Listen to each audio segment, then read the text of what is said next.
కృతజ్ఞతా కోరిక. ఒకటి దేవుడు చేసిన మేలు, రెండవది కుమారుడు ఇచ్చాడు అంటే రాజదాస్ అన్న గారికి మనవడు.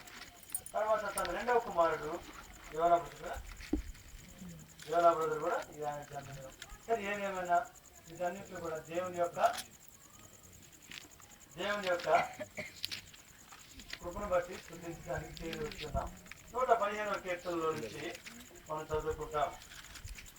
మార్చి ఈ 115వ కీర్తన అంతా కూడా మార్చి చదువుకుంటాం. పుస్తకాలు త్వరగా ఇది కలిసి చదవండి.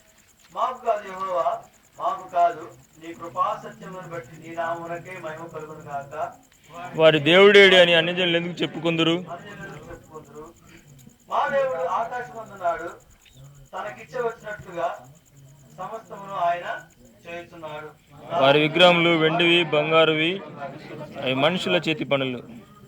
వారి నోరు నీవు పలకవు, కన్నుండి చూడవు, చెవులుండి వినవు, ముక్కులుండి వాసన చూడవు, చేతులుండి ముట్టుకొనవు, పాదములుండి నడవవు, గొంతులతో మాట్లాడవు. వాటిని చేయవారును వాటి యందు నమ్మిక ఉంచు వారందరూ వాటి వంటి వారై ఉన్నారు. 9వ వచనం, ఇశ్రాయేలులారా యెహోవాను నమ్ముకొనుడి, ఆయన వారికి సహాయము వారికి కేడము. 10వ వచనం, అహరోను వంశస్థులారా యెహోవాను నమ్ముకొనుడి, ఆయన వారికి సహాయము వారికి కేడము. సహాయము వారికి కేడము. ఆ యెహోవా భయభక్తులు గల వారులారా యెహోవా యందు నమ్మిక ఉంచుడి, ఆయన వారికి సహాయము వారికి కేడము.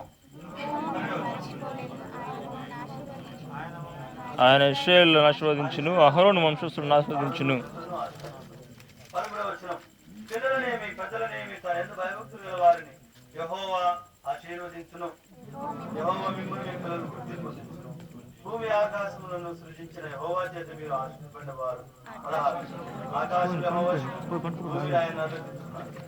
మృతులను మౌన స్థితిలో దిగిపోవారును యెహోవాను స్తుతింపరు. 18వ వచనం, మేమైతే ఇది మొదలు యెహోవాను స్తుతించను. ప్రార్థన.